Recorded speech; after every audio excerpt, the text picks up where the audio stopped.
He's nobody, Whitney, just my dad. He drove a delivery truck for 30 years. There's nothing to be nervous about. That's what my son Daniel said about me 2 nights before his wedding, standing in the kitchen of his fiancée's parents' house, not knowing I was on the other side of the half-open door, holding a casserole dish his mother had asked me to drop off. He didn't say it cruelly. He said it the way you describe furniture, flat, unremarkable, settled. He said it to reassure Whitney, who'd apparently been anxious about meeting me for the first time, worried I'd be difficult or awkward or embarrassing in front of her family. And my son, wanting to put her at ease, reached for the smallest, safest description of his father he could find, the one he'd been carrying around in his head for 29 years without ever once questioning it. I want to tell you what happened 3 days later, at his wedding, in the space of about 90 seconds, because those 90 seconds rearranged everything my son thought he knew about the man who raised him.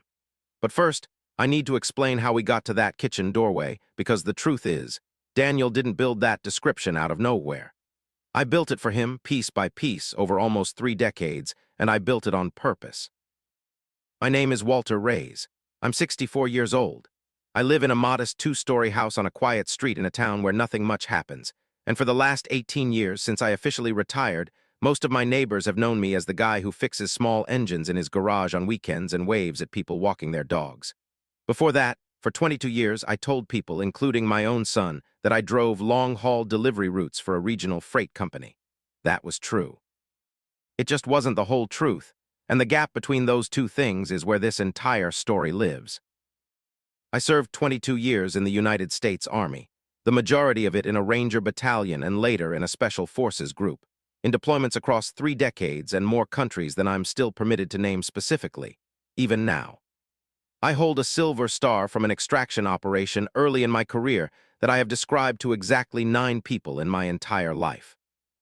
I hold a Bronze Star with valor from a much later deployment, earned during a night that I still don't talk about in specifics.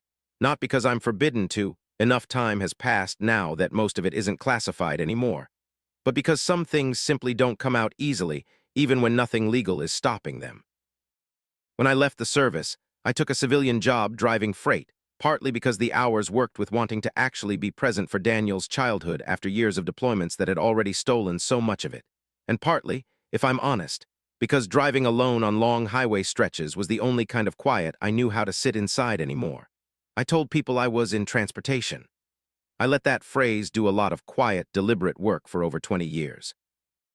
Daniel's mother, Carol, knew everything. We made a decision together back when Daniel was small, sitting up one night after a nightmare had woken him, and he'd asked me, half asleep and trembling, whether monsters were real. And I'd had to sit with him in the dark for 20 minutes before I trusted my own voice not to answer that question the way 22 years of experience had taught me to answer it. We decided, that night, that our son would grow up with an ordinary father. Not a war story, not a legend he'd have to measure his own ordinary Tuesdays against. Just a dad. A dad who came to Little League games in a faded ball cap, who fell asleep on the couch during movies, who drove a truck for a living and We built that complained ordinary good-naturedly version about traffic on I-4, the way you'd build something load-bearing, and for years it held up beautifully. Carol passed 6 years ago, cancer, slow and then suddenly not slow at all, and in the grief afterward, I found myself leaning even harder into the quiet, ordinary version of myself she and I had built together, because keeping it intact felt like keeping a promise to her. Daniel grew up, inside that carefully built ordinariness, believing something quietly diminishing about his father, though he never would have used that word for it. He believed I was cautious, unremarkable, a man who'd never really done anything, never really been anywhere, never really mattered outside the specific radius of our house and my delivery routes. He wasn't cruel about this belief. Daniel has never once been a cruel person, and I want that clear from the start of this story. He simply built his understanding of me the same way anyone builds an understanding of a parent they've never had reason to question. Out of what he was shown, repeated over thousands of ordinary days until it calcified into simple fact. There was a night when Daniel was 16, driving home from a party with 2 friends, when their car got pulled over by a state trooper on a dark stretch of county road. And the trooper, for reasons that were never entirely clear, maybe just a bad night, maybe nerves, maybe worse, got aggressive fast, hand near his hip, voice raised at 3 visibly frightened teenagers. Daniel called me shaking, and I drove out there in 11 minutes that felt like 11 hours. and by the time I arrived, the trooper had eased off, mostly, though the boys were still rattled. I remember standing on that roadside talking the trooper down with a calm, measured voice that came from somewhere I didn't examine too closely in the moment. And I remember Daniel watching me do it with something like confusion, like he was seeing a tool being used that he hadn't known his father possessed.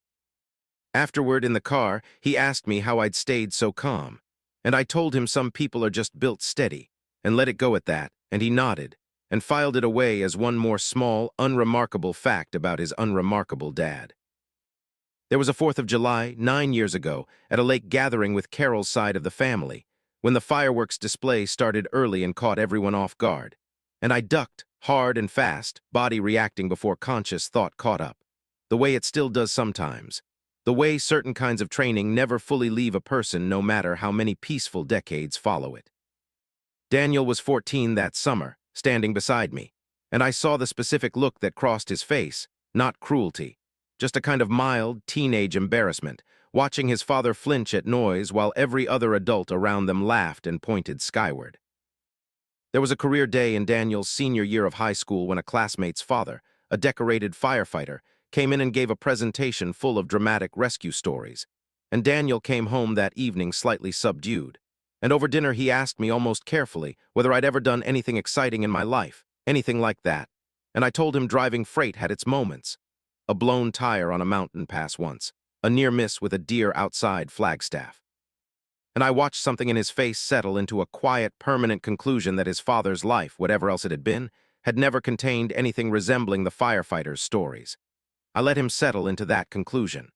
I did it deliberately, the way I'd done it for years, because unsettling it would have meant opening a door I'd sworn to keep shut, for reasons that had made complete sense to me, and I want to be honest, still largely do. There was one more moment, maybe the one that should have warned me most clearly, at Daniel's college graduation 6 years ago.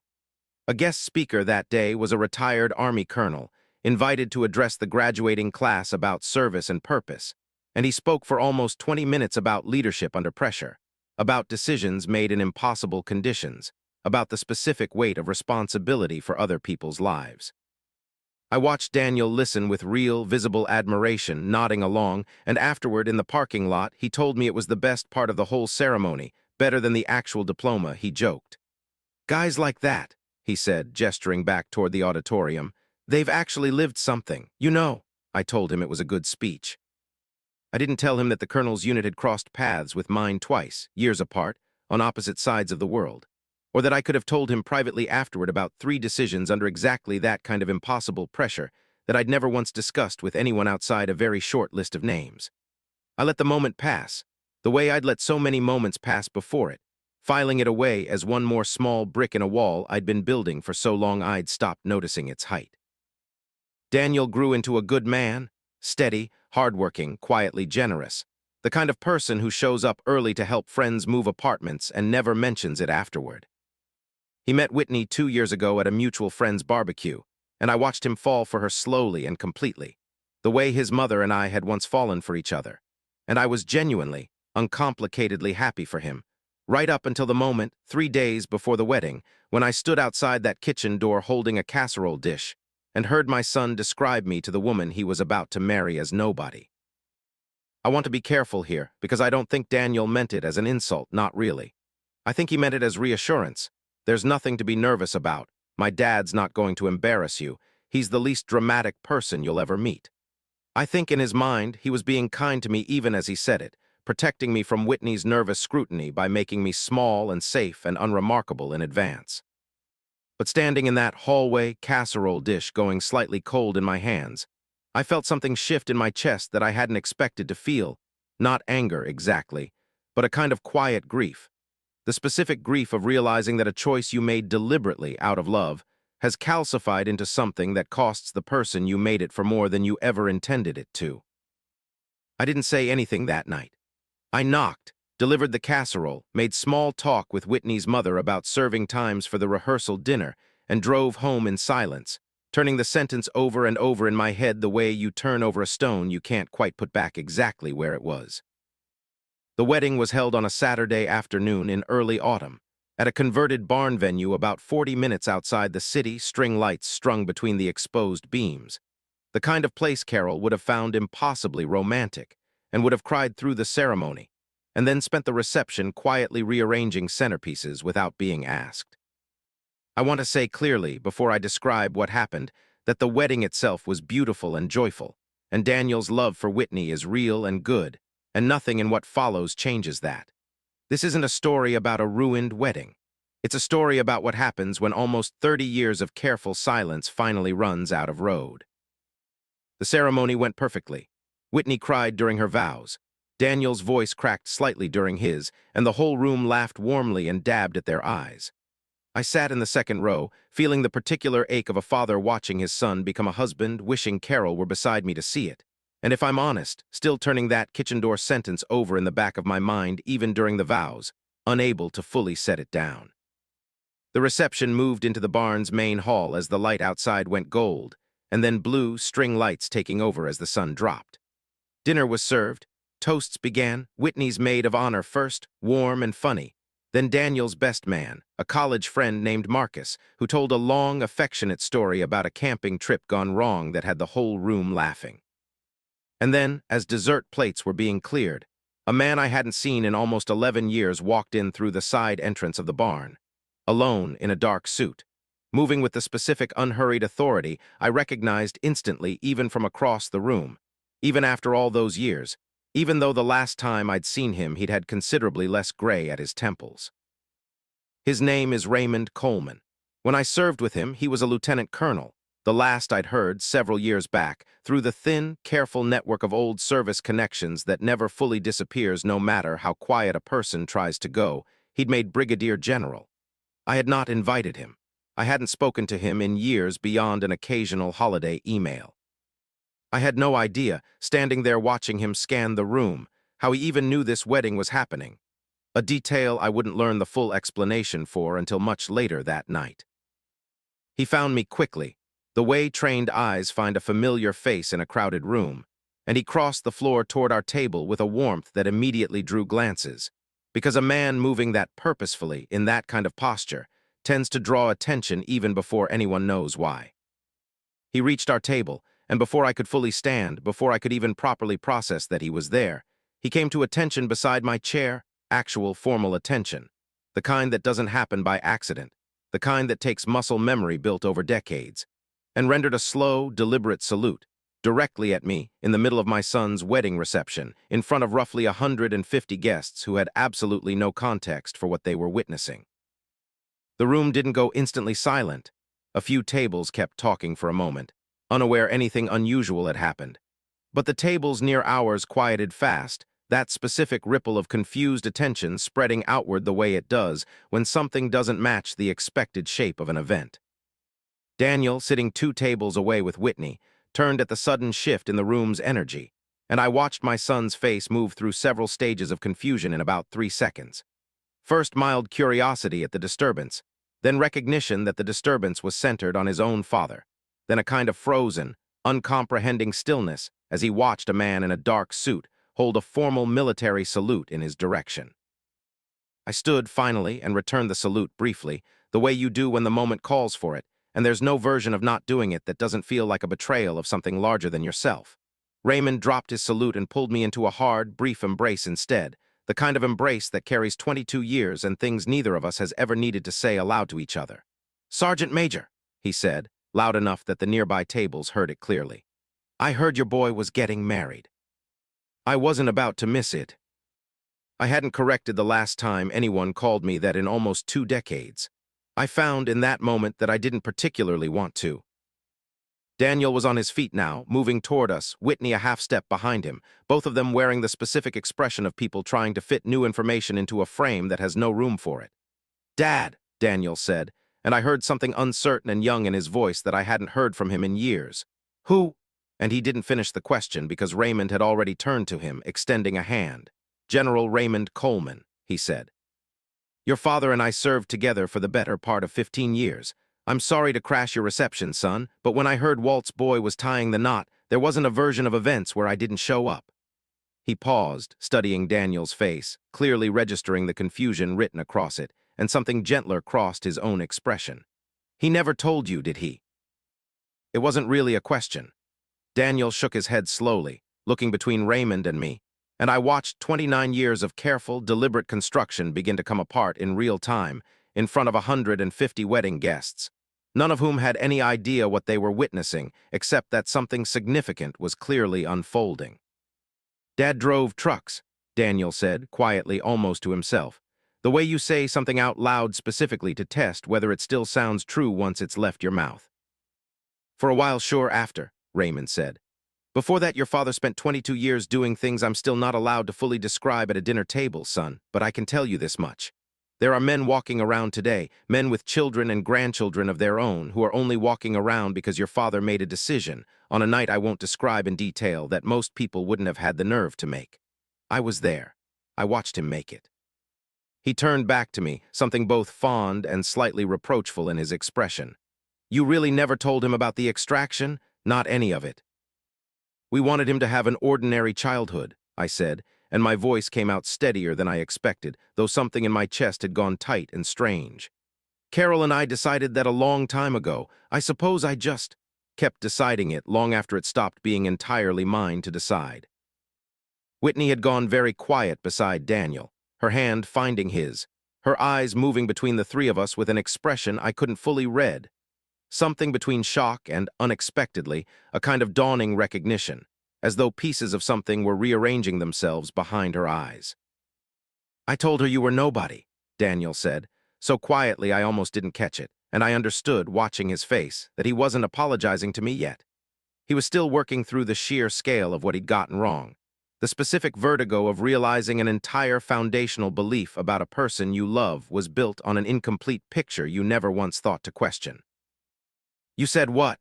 Raymond asked, eyebrows lifting, and there was no cruelty in his tone, just genuine, startled amusement at the scale of the misunderstanding. Not in a bad way," Daniel said quickly, color rising in his face. "I meant it like safe, unremarkable. I didn't mean—" He stopped, visibly hearing himself, hearing how thin that distinction actually was once it was said aloud in front of the man who'd apparently once served beside his father through things Daniel had never been told existed. I want to describe, honestly, what I felt in that moment, standing in the middle of my son's wedding reception with a brigadier general's hand still resting briefly on my shoulder, and my son visibly reeling in front of me. I didn't feel vindicated exactly, though I understand why someone hearing this story might expect that. Mostly I felt a kind of tired, complicated relief, the specific relief of a weight you've carried so long you've nearly forgotten its exact shape, finally, involuntarily being set down, whether you were ready or not. "Can we sit somewhere?" Daniel asked. "Just the three of us, maybe. I have a lot of questions, and I don't think this is the place for all of it, but I don't want to wait until after the honeymoon either." We found a quiet corner near the barn's side entrance, away from the music and the clinking of glasses, and I told him what I could.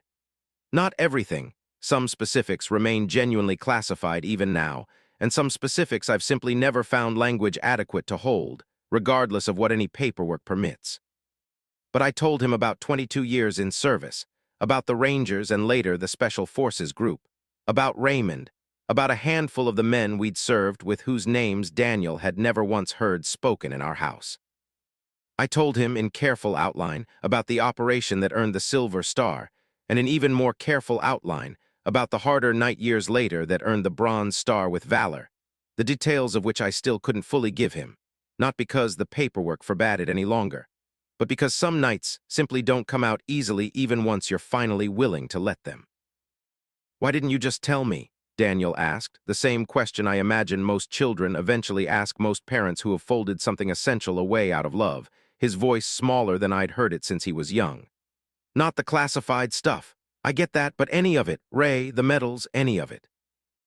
"Because I wanted you to have an ordinary father," I said, "not a legend you'd have to measure every ordinary Tuesday against. Your mother and I decided that when you were very small, and I think it was the right decision for a long time. What I didn't account for," I said, and this part came out harder than I expected, "was how long 30 years actually is and how much a person can quietly lose waiting for the right moment to finally set something down." Whitney, who'd been quiet through most of this, finally spoke. "I think I owe you an apology too," she said, looking at me directly. I've been so nervous about meeting your family that I built you into this, I don't know, this non-event, this safe thing in my head, and I never once asked Daniel a real question about who you actually were. I just accepted the version he gave me because it was easier than being curious. You're not the one who built the version, I told her gently. I did that a long time before either of you had any say in it.